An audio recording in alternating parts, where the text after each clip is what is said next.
안녕하십니까. 신천식의 이슈 토론입니다. 상공회의소의 목적은 상공인들의 친목과 유대를 강화하고 지역과 국가 발전에 이바지한다는 것도 목적 중에 하나입니다. 물론 관점에 따라서 상공회의소를 이해하는 그런 범위는 틀릴 수도 있습니다만 상공회의소의 대변화의 바람을 몰고 오는 분이 계십니다. 오늘 신천식의 이슈 토론에서는 대전 상공회의소 박희원 회장과 함께 여러 가지 상공회의소의 미래와 현재 그리고 본인의 인생관과 철학에 대해서 함께 이야기 나눠보겠습니다. 고맙습니다. 예, 안녕하세요. 예. 저희는 자기소개가 원칙입니다. 자기소개 좀 한번 해주시죠. 저는 어려서부터 라이언 캠텍을 운영해 와서 벌써 43년이 흘렀습니다. 그동안에 여러 가지 고난도 있었지만 오늘 이렇게 많은 분들과 뵙게 되고 또 만나게 되면서 회사 발전도 하나의 계기로도 삼고 지역 경제인들과의 어떤 활성화되는 부분을 가지고 앞으로 대전 지역 경제를 이끌어갈 수 있는 길이 무언가, 그 삶의 가치가 무언가를 항상 고민하고 있습니다. 앞으로 열심히 노력하겠습니다. 예. 대전 상공회의소 회장 출마부터 예. 선임까지 뭐 예. 이런저런 얘기가 있었던 것 같아요. 예. 최초로 경선 회장님 아니신가요? 어떻습니까? 그 부분. 예, 그동안에는 그래도 전임자분들이 추대를 하고 경선을 해도 그분들의 의견에 의해서 많이 또 결정이 되고 또 선후배 간에 안배하고 이렇게 다 잘 됐었는데 지금 전국적인 추세가 변화와 혁신을 가지고 얘기들이 나오고 전국의 한 70%가 금년에는 선거를 해서 이렇게 이루어졌습니다. 그리고 대전도 이렇게 선거로 이루어지게 됐습니다.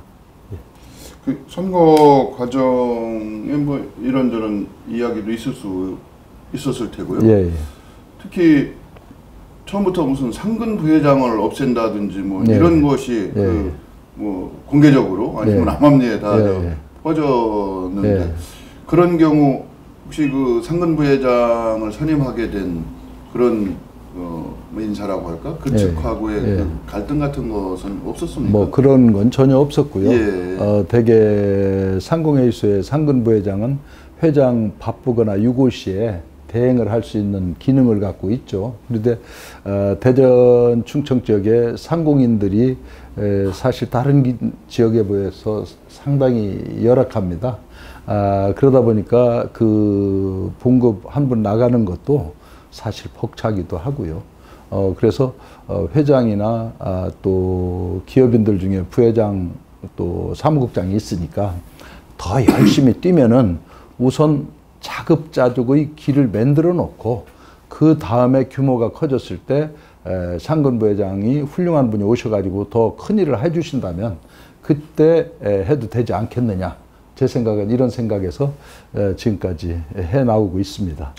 이제 상징적으로 상공회의소가 과거에는 대전 중심과 한복판에 있었거든요. 예, 예. 뭐 상공회의소를 중심으로 해서 어디서 만나자 뭐 이런 예, 하나의 지역의 랜드마크가 됐었는데 예, 예. 지금은 물론 이제 둔산에 위치하고는 있습니다만 예. 지역의 랜드마크다, 네. 상징적인 구심점이다 이렇게 얘기하기는 조금 과한 측면이 있어요. 예, 그렇죠. 그만큼 예, 상공회의소의 죄송한 표현입니다만 의상이나 활동이 좀 약화된 거 아니냐 뭐 이렇게 보고 계신 분들도 계세요. 그 점은 어떻게 생각하시는지. 지금 둔산동이라고는 해도 많은 분들이 접근하기에는 좀 외져 보이기도 합니다. 그런데 땅값도 많이 오르고 그러는데 상공회의소에서는 그 많은 그 자격증을 따고 싶어하는 젊은이들에게 그 장소를 제공하고 교육도 시키고 기업에 종사하고 있는 간부들, 임원들 전부 교육을 시켜야 하기 때문에 지금 자리가 오히려 조금 더 좋지 않은가. 다만 상공인들의 위상정립이라는 측면에서는 앞으로 이 상공회의소가 얼만큼 직원들을 중심으로 해서 똘똘 뭉쳐서 기업인들과 봉사하고 또 지역민들에게 다가가는 기업인들이 됐을 때 상공회의소도 위상이 저절로 정립되지 않겠는가 이런 생각을 하고 있습니다. 예. 뭐 상공회의소는 뭐 경제 5단체 예. 뭐 이렇게 얘기해도 항상 예. 핵심적인 역할을 해오셨던 것 같고 예. 이제 뭐 이따도 여쭤보겠습니다만 예. 사회 공헌 활동도 아주 예. 활발하게 하고 계시고 예. 여러 가지로 시민적인 관심사가 많이 있습니다. 예. 그래서 이제 상공회의소가 이제 일반 시민들은 어떤 일을 하는 조직이고 그동안 어떤 일을 해왔는지에 대해서는 알고 계시는 분도 계시지만 또 아직은 다수 시민들은 상공회의소가 어떤 역할을 하는 단체인지 모르시는 분들도 또 있을 수 있어요. 이번 기회에 대전 상공회의소가 어떤 일을 하고 앞으로 또 어떤 비전을 갖고 있는 조직인지 말씀을 좀 해주신다면. 사실 대전 상공회의소는 80년의 역사를 갖고 있습니다. 결국에는 지역에서 나오는 생산품이라든가 기업들이 서로 정보를 교환해서 국내는 물론 세계적으로 뻗어갈 수 있는 기업이 자리 잡을 수 있도록 정보 교환을 하고 부족한 부분을 서로 채워나가면서 이렇게 활동하면서 위상을 정립하려고 했는데 그동안의 대전이 전국에서 제일 열악한 기업 환경입니다. 사실 그 기업 환경에서 현재까지 살아남아서 활동하고 있는 분들이 면면이 쭉 보면은 대전을 정점으로 해서 성장한 기업 중에 아주 대기업으로 뻗은 기업이 사실 별로 없습니다. 그러다 보니까 지리적으로 유리한 면은 있는데 공단 지역이 너무 없어요. 그래서 그리고 정책적으로 첨단 산업이나 여러 가지를 유치할 수 있는 기반 조성을 해야 됐었는데 그동안에 너무 적었고요. 앞으로는 대전시에서도 많은 공단 조성을 해서 기업인들에게 제공한다고 하고 또 기업도 그동안에는 거의 숨을 죽이다시피 이렇게 살아왔습니다. 근데 이제는 기업 환경이 변화 있고 융복합의 시대에 세계적으로 뻗을 수 있는 기업을 얼마나 형성해 내느냐가 상공회의소의 과제라고 저는 생각을 합니다. 그것을 기업인들이 전부 일일이 다 인허가 기관과 여러 많은데 본인이 PR할 수가 없을 때 상공회의소가 책임지고 유도해주고 같이 지역민들과 함께하는 이런 것을 찾아서 만들어낸다면 상공회의소의 위상도 정립이 되고 또 지역민들이 피부에 와닿는 지역민들의 도움을 될 수 있는 어떤 정보를 전부 다 DB를 작성해서 제공해 준다든가 여러 요소가 있겠죠. 앞으로는 제가 볼 때 변화의 바람이 상당히 크게 불기 때문에 상의에 지금 참여하고자 하는 기업인들이 많이 늘고 있습니다. 그 상공회의소 회원 자격은 어떻게 기준이 있죠? 예전에는 상공회비를 낼 수 있는 본인들은 전부 상공회의소 회원으로 했었는데요. 지금은 충청 지역은 50억 이상, 대전 지역은 100억 이상의 상공회비를 내고 상공회원으로 할 수 있는 기준이 되어 있습니다. 근데 매출 규모입니까? 매출 규모죠. 매출 규모인데 상공회의소의 정보라든가 상공회의소의 힘을 서로 같이 활용하고 싶다면 매출 규모가 아주 조그만한 소상공인이라도 상공회의소에 임의단체로 가입하는 제도가 있어요.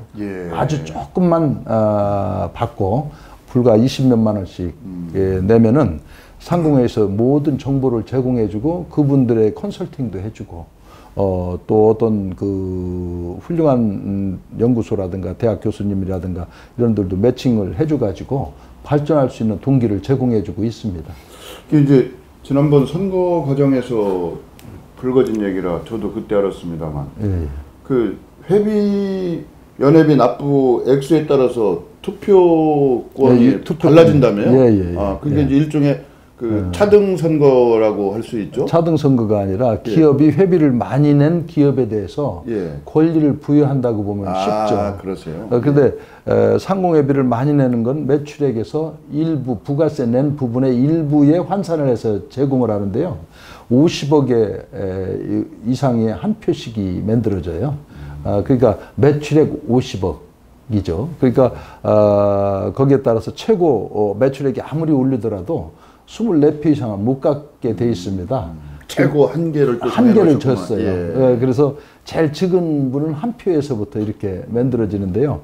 왜냐하면 큰 세금을 상공회비를 많이 내는 분들을 그 권리를 너무 많이 주면 소상공인이나 적은 기업들이 와서 권리를 행사할 수가 없으니까 모든 얘기를 귀담아 듣고 그 정책에 반영할 수 있는 어떤 기틀을 만들기 위한 조치입니다. 이제 반면에 중견기업 이상 뭐 1,000억 이상은 거의 24표 정도를 갖고 있으니까. 그러니까 1,000억 이상이면은 예를 들어서 1,000억 20표. 이상이면 20표 정도가 되겠죠. 그러니까 이제 최고 한계가 24표라고 말씀하시니까 대전이 1,000억 이상 매출 올리는 기업이 많지는 않지 않습니까? 요즘에는 그래도 많이 늘어나서 벤처도 상장하면서 매출액이 오르고 또 기존에 있던 건설업체들이라든가 대전 토착으로 해서 한 대전 충청 지역에 지금 대전 지역만 25군데가 1,000억을 넘고 있습니다. 알겠습니다. 오늘 선거 얘기를 하려고 한 건 아니고요. 이제 상공회의소가 어떤 식으로 운영이 되고 있고 또 회원들은 어떤 분들이신지 그 얘기 여쭤보러 하겠습니다. 알겠습니다. 이제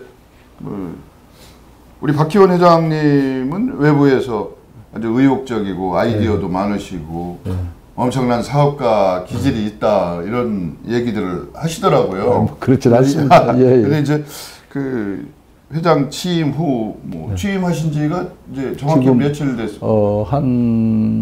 지금 90일이 조금 안 됐습니다. 아직 100일 전인데 상공회의소에 이런저런 특별 사업이 벌써 진행이 된다 얘기를 들었습니다. 몇 가지 어떤 사업인가 좀 한번 설명 좀 해주신다면. 제 생각에 그동안에 사업을 하면서 느낀 것은 그동안에 역대 회장님들은 기틀을 잡는데 노력을 했다면 저는 대전 상공인들이 변화를 줘야 되겠다. 그 변화를 주는 마당에서는 첫째 그 사업을 성공해 가는 과정에 사랑과 봉사라는 이름이 따라줘야 되겠다. 그리고 인재를 많이 길러내야만이 기업에서 그 인재들이 앞으로 세계적인 인물이 돼서 국가를 발전시키지만 지역을 경제를 발전시킬 수 있겠다. 그래서 지금 글로벌 인재교육을 20팀을 이번에 발탁을 했습니다. 그런데 대학에서 20팀이 해외를 가는데 역사와 문화와 경제를 그 학생들이 자율적으로 조사하고 인터넷에 올리고 또 지역 기업에 참고할 수 있는 이 자료를 만든다면 그 학생들이 굉장히 많은 공부를 하게 되고 의욕을 고취시키지 않겠느냐. 그러면 20팀에 대한 그것이 팀당 500만 원이면은 여름 학기에 학생들이 비행기표라든가 이런 걸 싸게 구입을 해서 본인들이 다 결정을 해서 나갈 수 있도록 이렇게 또 며칠 있다 교육을 학생들에게 국가관이라든가 교육을 한번 시킬 생각입니다.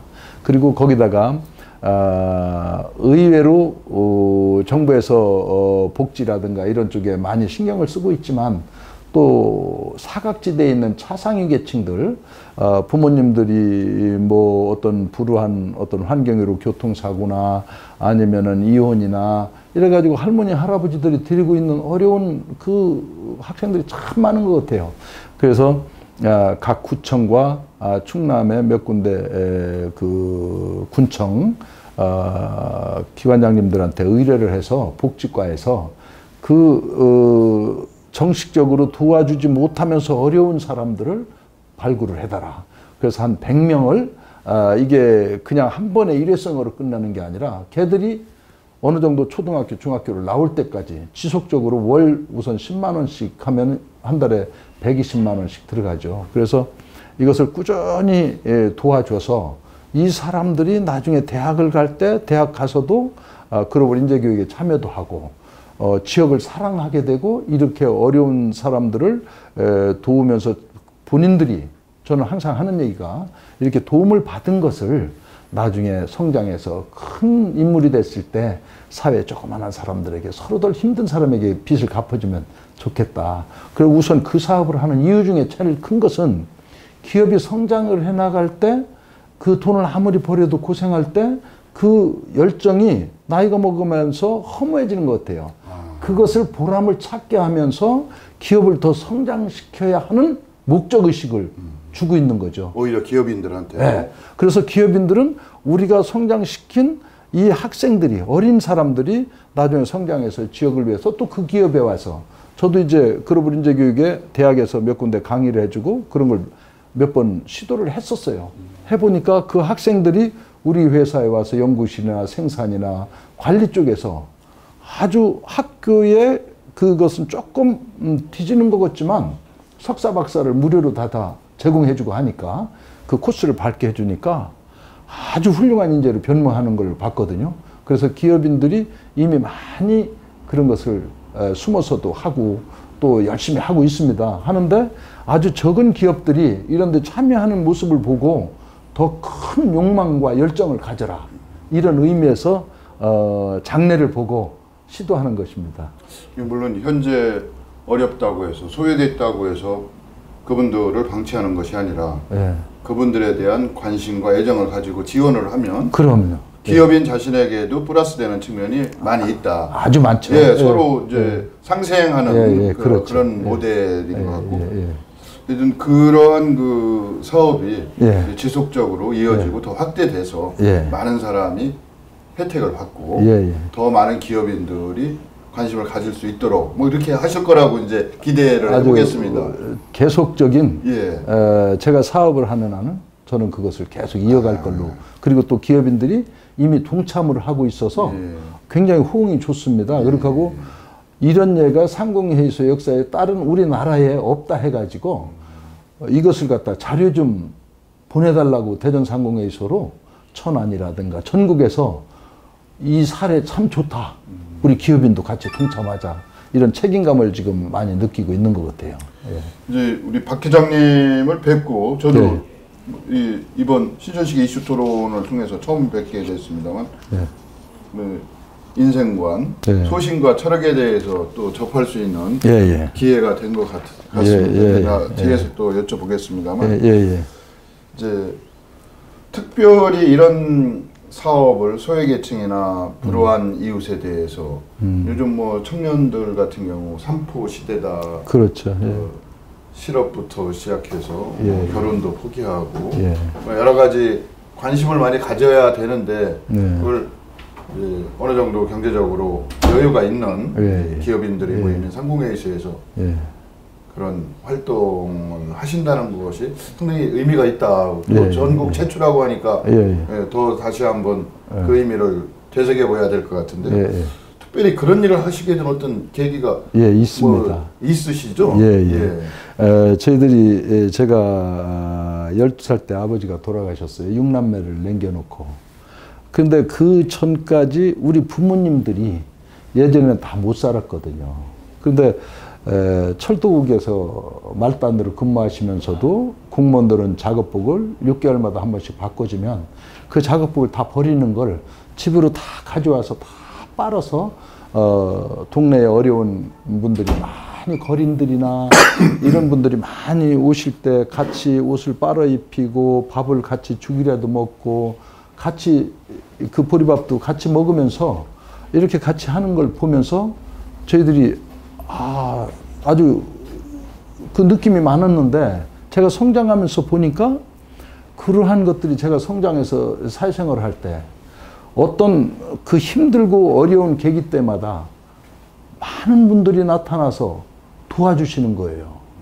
그래서 이거는 정말 그 부모들이 조상들이 왜 자녀들에게 좋은 일이라 착한 일이라 10번 얘기하는 것보다 그 시범으로 보여줌으로 인해서 우리 사회를 밝게 하고 또 제 자신이 사명감이 또 일어나게 하는 그런 어떤 계기가 된 것 같아요. 그래서 기업인들을 쭉 보니까 봉사하면서 그 기업에 열심히 하는 기업들이 성장해내더라 이런 얘기죠. 그래서 앞으로도 끊임없이 이런 것은 전파해 나가야겠다 이런 생각을 갖고 있죠. 야, 예, 뭐 박희원 회장님에 대한 그 언론 노출이라고 할까 이런 게 많지 않으셔서 잘 모르고 계신 분들도 많이 계실 거라고 생각이 됩니다. 오늘 신천식의 이슈 토론을 통해서 박희원 회장에 대한 올바른 인식이 좀 확산되기를 이렇게 기대하면서 또 다음 질문 하겠습니다.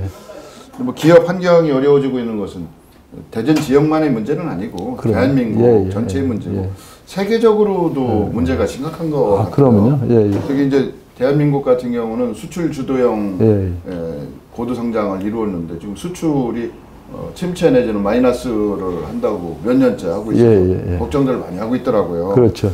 그래서 뭐 대전도 대한민국 경제권 안에 있으니까 세계 경제 영향을 받을 수밖에 없고 특히 대전 지역 경제가 어려워지고 있는 이런 이유 또 어떻게 해야 해소가 될지 이제 기업 활동 오래 하셨으니까 제가 제 사업에서 에너지를 쏟아도 사실은 다 이루기가 힘들죠. 근데 상의 회장을 맡고 많은 분들을 보면서 또 그동안의 느낌들이 어쩌면 전환점이 될 수도 있겠다. 대전은 전국에서 제일 살기 좋은 도시면서도 혜택을 받은 도시입니다. 사실은 연구소가 73년도에 대전에 내려와 있는 우리나라의 그 고급 인력들이 전부 문집해 있어요. 그리고 카이스트도 있고 대학도 전국에서 제일 많고 그래서 이 인력들과 더불어서 지역을 위해서 일할 수 있고 에너지를 쏟을 수 있는 동기를 만들어 버리면 굉장히 좋겠구나. 그래서 벤처기업들이 사실은 저도 벤처로 지금까지도 벤처로 해왔지만 처음에 직장 생활하다 연구원으로 있다가 교수로 있다가 창업한 분들이 사실 사업의 경험이 없거든요. 그러다 보니까 사실 10% 이상이 살아남아야지 이게 실리콘밸리 이상 가는 그런 게 되는데 많이 사라지더라고요. 그래서 이 천혜의 그 자원이랄 수 있는 것을 어떻게 활용할 것인가. 그래서 상위 회장이 되면서부터 경제단체, 식계단체가 같이 모아서 힘을 모으고 벤처기업들하고 연구소 쪽에 지금 규합을 하면서 기존 기업인들이 컨설팅도 해주고 서로 자금이라든가 여러 가지의 정보도 제공해주고 하면서 이 벤처기업들도 이미 상위에 상공위원회로 벌써 여러 명이 등록을 하고 들어와 있습니다. 그래서 그 벤처기업이 그 이정표 회장님도 연구원 출신이고 그래서 기존 기업들은 생산이나 이겨내는 힘을 알고 벤처기업들은 연구하는 힘이 있으니까 이것을 양산체제를 대전에서 잘 해가지고 전국으로 파급을 시킨다면 세계적인 기업이 대전에서 앞으로 나올 수 있다. 그래서 요즘에 시장님하고 대전시에서도 아주 경제국에서 적극 도와가지고 공단 조성에 지금 굉장히 열심히 하고 있습니다. 그러면 싼 값에 제공을 많이 함으로 해서 대전 지역이 경제 활성화가 굉장히 될 것이다. 왜 그러냐면 벤처기업이나 기존 기업에 종사하고 있는 분들이 활성화가 돼서 많은 비용을 대전에서 뿌릴 수 있도록 해준다면 오히려 대전 기업도 잘 되고 지역 경제도 살아나는 여러 가지가 되겠다. 그래서 융복합의 시대라고 그러거든요. 빌 게이츠나 아니면 애플의 스티브 잡스 같은 분들은 이미 세상에서 새로운 것을 만들어낸 게 아니라 현재 있는 것에서 융합을 시키면서 사람들에게 어떻게 필요한 것을 만들어내냐를 고민해서 만들어낸 제품들입니다. 근데 사실은 통신의 수단이라든가 사실은 커뮤니케이션의 수단이 지금 물리의 이동이라든가 물리의 어떤 대변혁을 일어나게 하는 그 수익을 남기고 고용 창출을 하고 했거든요. 그래서 이런 것들을 본다면 앞으로 세계가 필요한 상품이 무엇일 것인가 이것을 고민해 간다면 기업도 아이템을 찾아내고 대전이 이 지리적인 아주 좋은 조건들을 잘 활용해내는 서로 도와가면서 힘을 합해진다면 대전은 아마 전국에서 제일 좋은 아니면 실리콘밸리에 이상 가는 그런 노력을 기울여주면 두려움 없이 큰 경제를 이겨낼 수 있고 활력이 불어넣지 않겠나 이렇게 생각을 합니다. 그 대전이 갖고 있는 이제 공간적인 특성과 또 그 안에서 연구소가 많다는 거, 또 대전도 벤처기업으로 성장해서 1,000억 개 이상을 매출 올리는 데가 거의 한 10개 정도 되는 걸로 이렇게 저도 기억을 하고 있는데 이제 중요한 건 이제 아까 산업단지 말씀을 하시는데 그 공장이 들어설 수 있는 공장 용지가 절대적으로 부족하다. 제가 기억하기로는 상공회의소 회장을 하셨던 전임 회장이시죠. 그분도 외지로 떠나셨던 것 같아요. 그럼요. 그 이제 결국은 그런 좋은 인프라나 여건이 마련돼 있지만 그것을 실질적으로 여기서 사업으로 이어나갈 수 있는 그런 그 준비 같은 것은 소홀한 것이 아니냐 뭐 이런 얘기도 할 수 있지 않습니까? 그런데 제가 이 사업을 하면서 항상 그 변화나 어떤 그 눈앞에 캄캄할 정도의 위기가 올 때 그 극복해지는 과정을 쭉 한번 데이터를 놔본 적이 있어요. 근데 이제 대전에서 외부로 나가는 건 땅값 때문에 가거든요. 근데 사실은 땅값이 아무리 비싸도 서울에 아주 좋은 요지에서 기업을 운영하는 사람은 그 이상의 부가가치를 만들 수 있는 그렇죠. 참 중요한 말씀이죠. 그리고 대전의 연구소나 카이스트나 이런 고급 인프라를 잘 활용하고 벤처기업들하고 잘 활용해서 서로 양보를 조금씩 해가면서 서로 역할 분담을 하는 겁니다. 그러면 대전에는 오히려 200이 되든 300이 되든 거기에 맞는 규모의 기업들이 들어서 준다면 오히려 더 큰 발전도 할 수 있다. 그래서 지금은 자치제의 권한을 많이 그 어느 프로스까지 그린벨트를 풀 수 있는 그린벨트 해제 총량제 이렇게 해줬대요. 그런데 이제 그린벨트를 풀 때도 이 지역에 살고 있는 모든 분들이 혜택을 보며 난개발을 막아줘야 되거든요. 그리고 기업이 많이 들어서는 것에 대해서 여러분들이 우려를 하는데 그건 걱정하실 필요가 없습니다. 지금 세계적인 기업은 환경이나 안전이나 여러 문제들을 구입을 해가는 세계적인 업체들이 벌써 관리 감독을 합니다. 왜 그러냐면 여기서 구매를 하다가 그 구매가 문제가 회사가 돼가지고 안 됐을 땐 그 회사의 위기, 존폐 위기가 오거든요. 그래서 지금 세계적인 대기업들은 저희들 회사도 와서 그런 것까지 점검을 다 하고 실사를 하고 구입을 해가기 때문에 시민들이 너무 걱정할 필요는 없다. 기업을 너무 이상하게 보실 필요가 없이 세계적인 기업이 되면 세계적인 책임감과 그 사고를 갖지 않으면 세계적인 기업이 될 수 없다고 저는 확신을 합니다.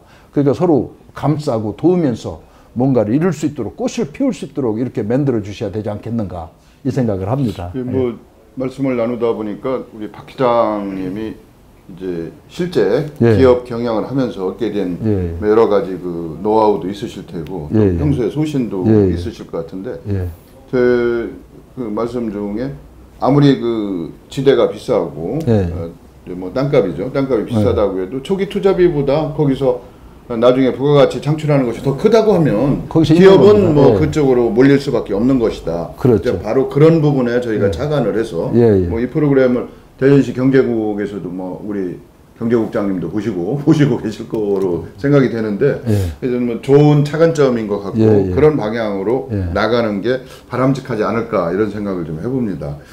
이제 대전 상공회의소가 그러한 그 소신과 철학을 가지고 이제 미래의 비전을 실천해 나가기 위해서는 혼자만의 힘보다는 백장도 맞들면 낫다고 그렇죠. 유관 단체나 또 관련 대전광역시 정부나 뭐 이런 그 연계나 협력이 필요할 것 같은데 그런 구상도 착실하게 진행하고 계신 걸로 알고 있어요. 하고 있습니다. 이미 대전시와 경제 협력을 맺어서 규제 문제라든가 애로사항을 전부 타개하는 팀을 구성하고 각 기업들의 문제점들을 지금 파악을 하고 있습니다. 그래서 그런 것에 대해서 그 기업 스스로는 생활하기도 바쁘고 직원 관리도 바쁘니까 상위가 이것을 해결해 주면 좋겠다. 그래서 제가 그렇게 하고 있는데 많이 해결되고 있습니다. 제가 다만 부탁하고 싶은 것은 요즘에 언론에서 많이 대두되고 있는 안전이라든가 또 환경이라든가 소방이라든가 여러 가지의 그 활동들이 정부는 또 해야 되잖아요. 그런데 이 기업들이 전부 우리 정부만이 아니라 그 조사를 나오는 분들이 같은 형제라면 사전에 이렇게 해나가는 것이 좋겠다 하는 예고를 한다든가 이런 수정을 해줄 수 있는 길을 먼저 제시해 주면 사전 계도 뭐 이런 기간이 필요한 그렇죠. 거죠. 예. 그러면 되는데 다 거의 99%는 다 도와주려고 하는데 일부는 합동으로 이렇게 나왔을 때는 기업에 와서 너무 건수 위주의 그것을 하려고 하는 거예요. 단속 규제를 해서 범법자로 만들어 버리는 거예요. 그래서 이 범법자를 만들어주면 왜냐하면 회사, 대표이사, 공장장 이렇게 전부 되는데 이것을 고급 인력들이 사실 공직으로 거의 빠져가고 기업에는 사실 요즘에 안 오려고 그래요. 열악한 환경이라. 왜냐하면 기업이 어느 정도 수준을 갈 때는 그것을 세계적인 기업과 견주는 어떤 방법을 동원해서 관리나 생산의 그 환경을 개선하지만 소규모의 기업일 때는 그럴 수 있는 그 역량들이 부족하거든요. 우선 먹고 살기가 바쁘니까. 이때 같이 법령이라든가 조항이라든가 이런 걸 개몽해주고 3개월, 6개월 안 됐을 때는 당신네들 위법 조치하겠다. 이런 식의 그 서로 화합을 해준다면 대전 지역의 기업이 더 활성화가 될 수 있지 않겠는가. 거의 그렇게 많이 도와주고는 있지만 어떤 때는 그 많은 기업들 특히 영세 기업들은 그런 환경이 없어요. 그리고 저도 기업을 오래 해봤지만 기업에서 인건비 전략화해야 되기 때문에 법률 공부라든가 그런 전문가를 많이 못 듣다 보니까 한꺼번에 컨설팅을 받아가며 계속 그 조정을 하거든요. 그래서 같이 힘을 합하면 시너지 효과가 나오고 그리고 같이 도와주겠다는 열정이 생기면 마음이 아주 너그러지고 넓어지면 보는 시각이 넓어지지 않겠나 이런 생각을 가져봅니다. 아주 좋으신 말씀을 해주셨는데 상공회의소가 그 역할의 중심에서 주도적으로 해나가신다면 좋은 성과가 있을 거라고 얘기가 생각이 되는데요. 이제 유관단체하고의 협력관계가 돈독해지고 강화되려면 결국 사람과 사람의 만남 아니겠습니까?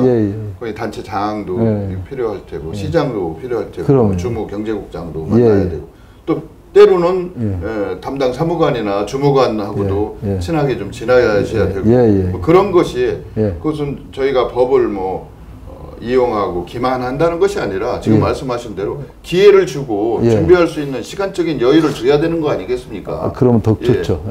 이제 기업하시는 분들이 어느 정도 업력이 되신 분들은 하다못해 환경 쪽에서라도 벌금을 맞는다든지 이렇게 전과자가 많다고 얘기를 하시더라고요. 몇 번씩 다 되죠. 글쎄요.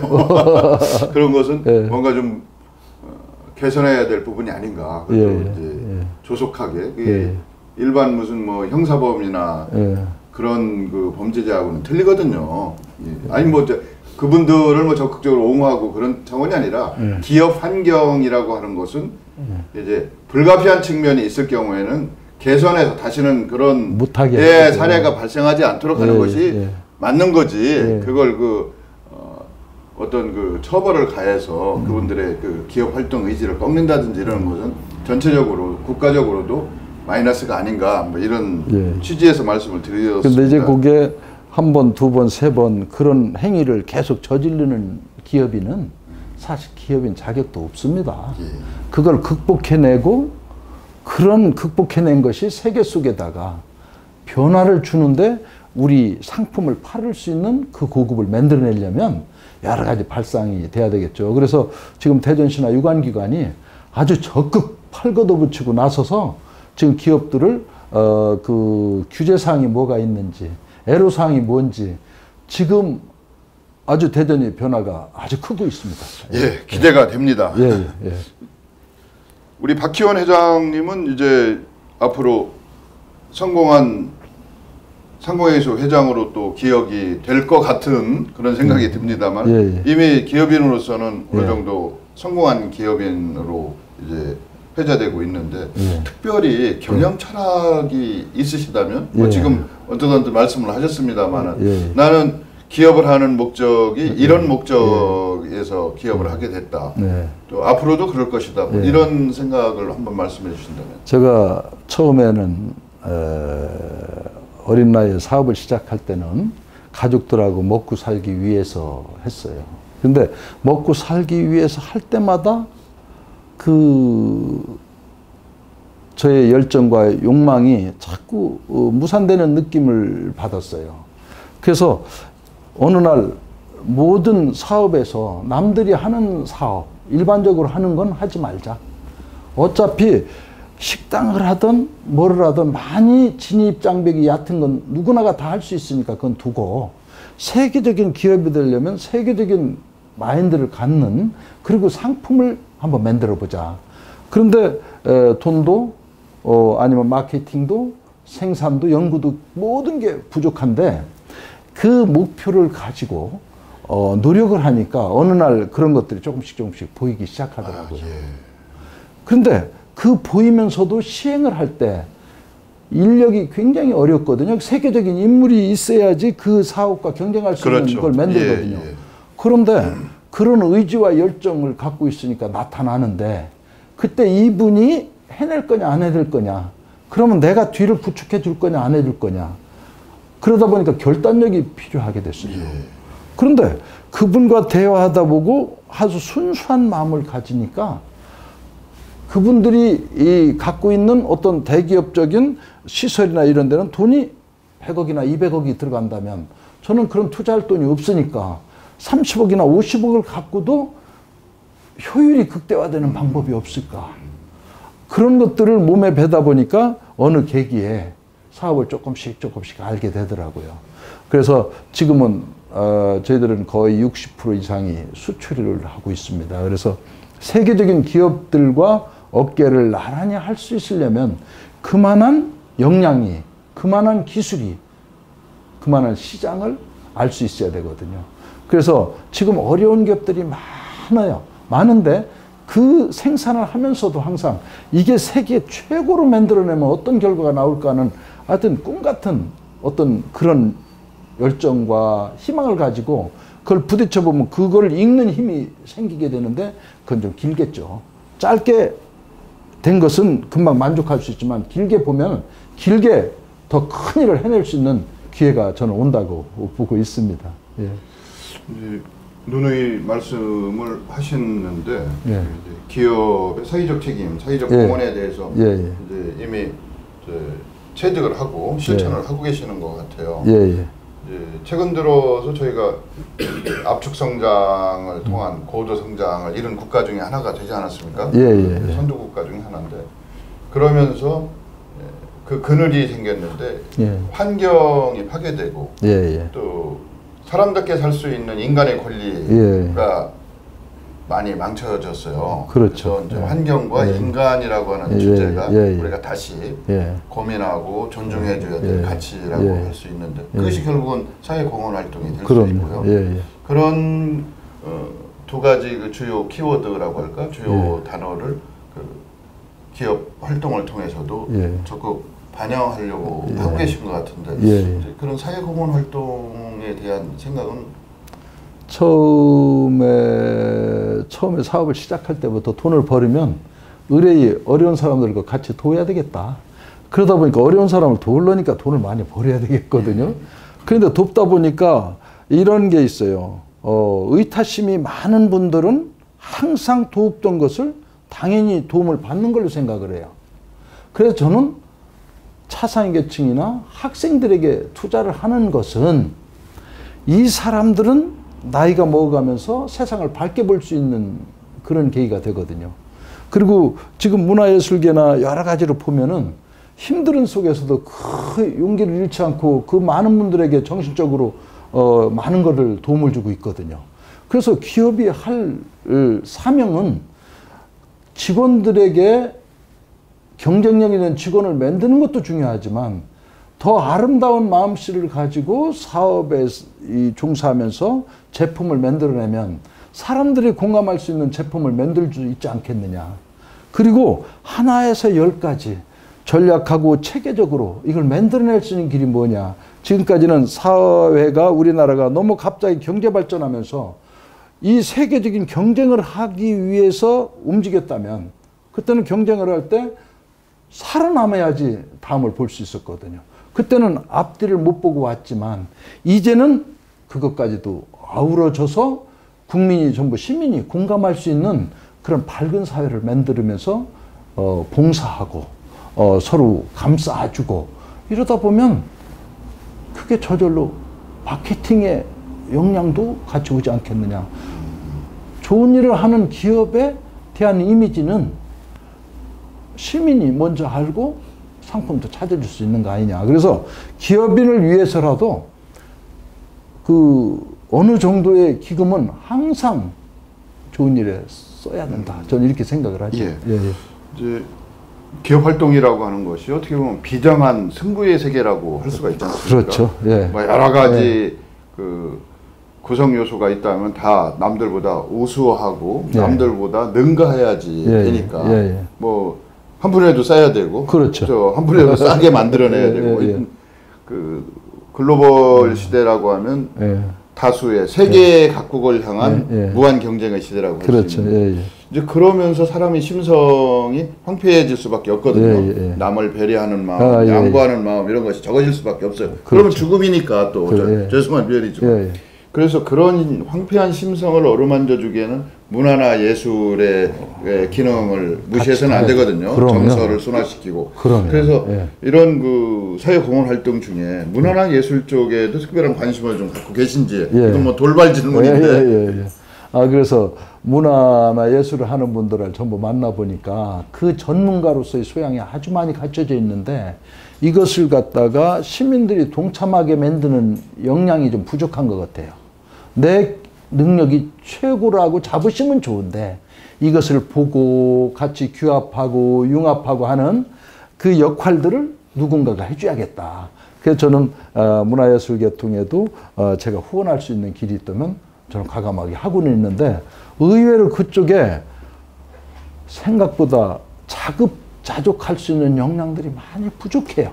그래서 그것을 어떤 때 강의를 통해서나 사업에 이렇게 살아온 얘기, 그 사업을 하면서도 그 피나는 싸움 속에서 그것만 있다면 기업이 망해버리더라고요.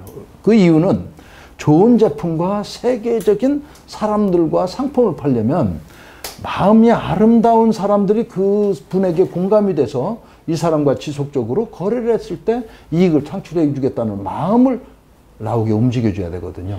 그래서 기업을 하는 사람은 의외로 기업에 돈을 벌기 위해서 하는 것 같아 보이지만 많은 역량들을 갖고 있는 노하우가 있습니다. 물론 기업을 살리기 위한 역량이지만 그 역량을 다른 변으로도 같이 승화시키지 않으면 안 되거든요.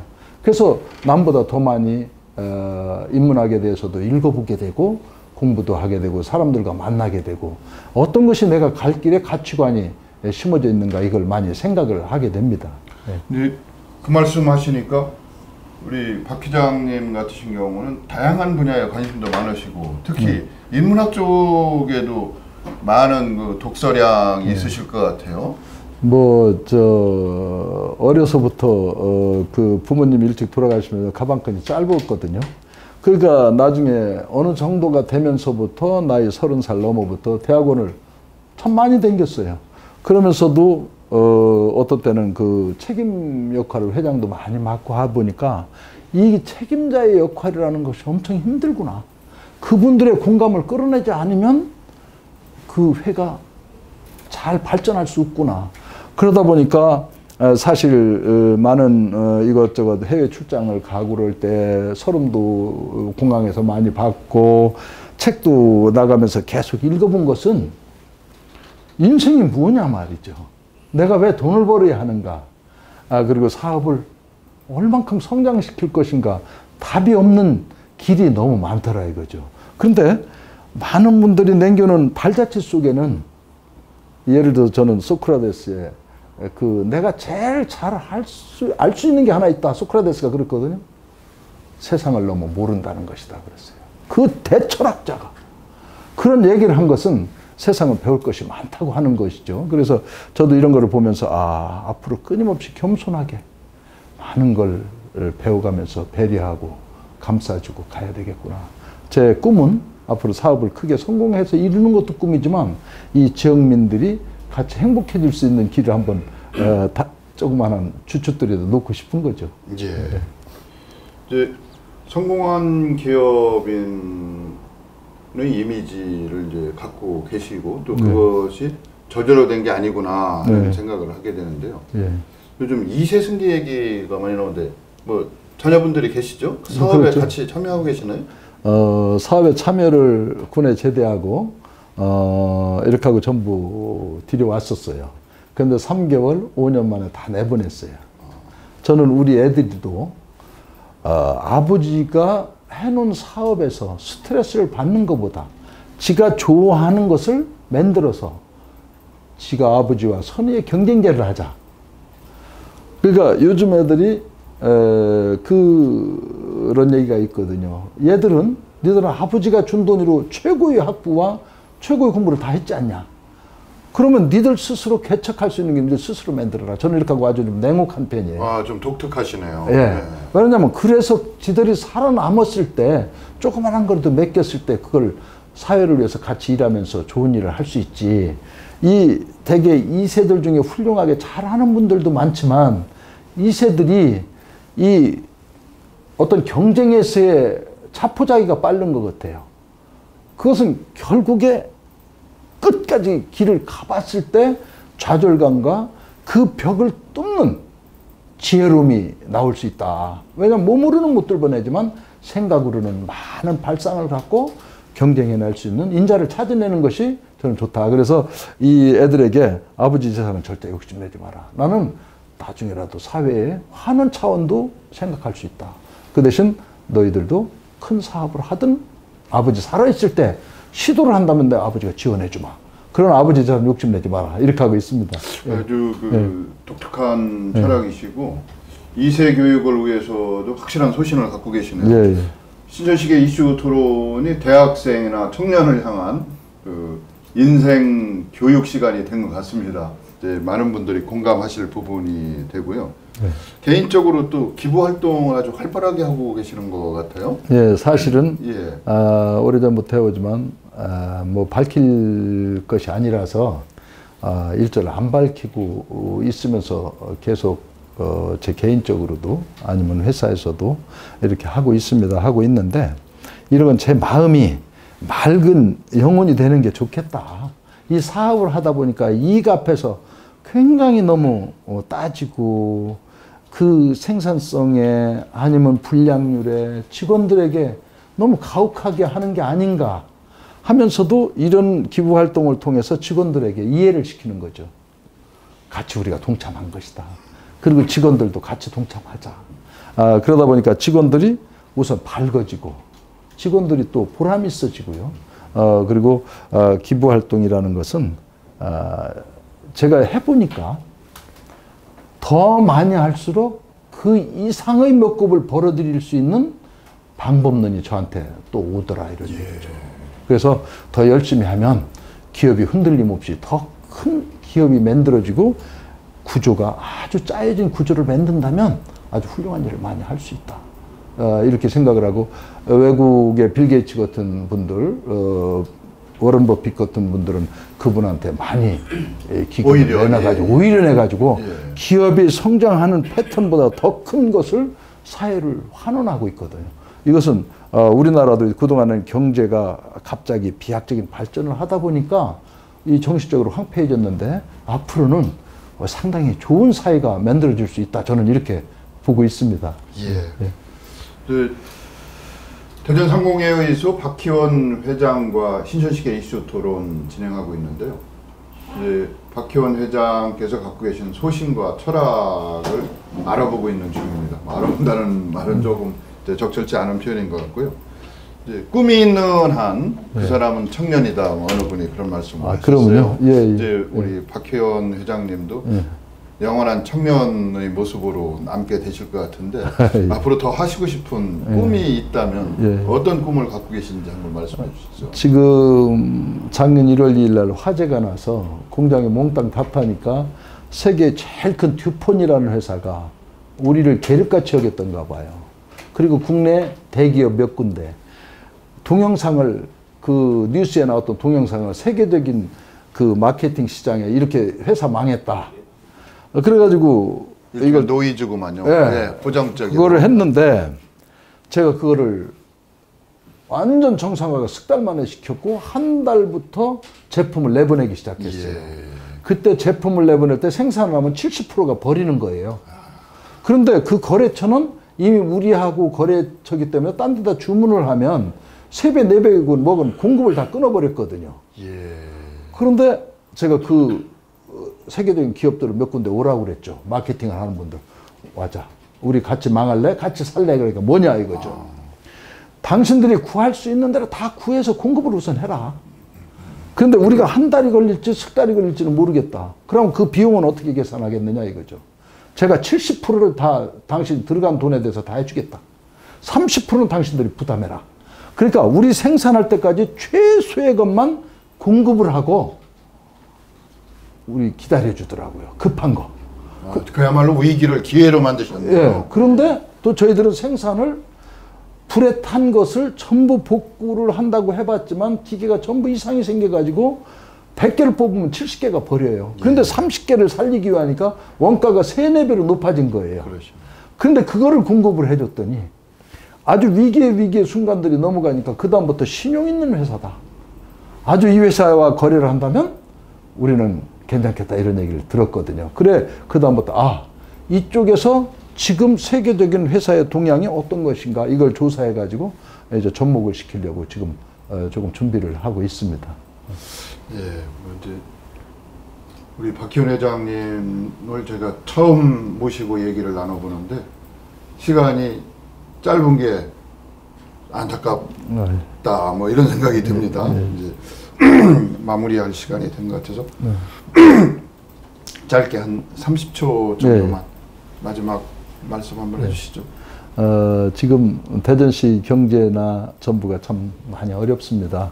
어렵지만 어려울수록 더 큰 생각과 발상을 갖고 접근하면 좋아집니다. 그래서 대전 특히 기업들이 당면한 문제들을 서로 힘을 합해서 풀어가면서 서로 관과 시민과 사회단체가 협조해서 같이 노력한다면 대전 상공회의소는 아마 좋은 하나의 기틀을 만들고 후세대들이 계속 이어가는 그런 자리를 만들 수 있을 것 같습니다. 많이 도와주십시오. 자, 오늘은 대전 상공회의소 박희원 회장과 함께 인생 철학과 기업관에 대해서 여러 가지 얘기를 나눠보았습니다. 경제가 참 어렵습니다. 그러나 미래에 대한 긍정적이고 밝은 비전을 가지고 열심히 노력한다면 좋은 성과가 기대될 것이다. 그런 성과가 반드시 나타날 것이다. 이런 생각으로 오늘 신천식의 이슈토론 마치겠습니다. 고맙습니다.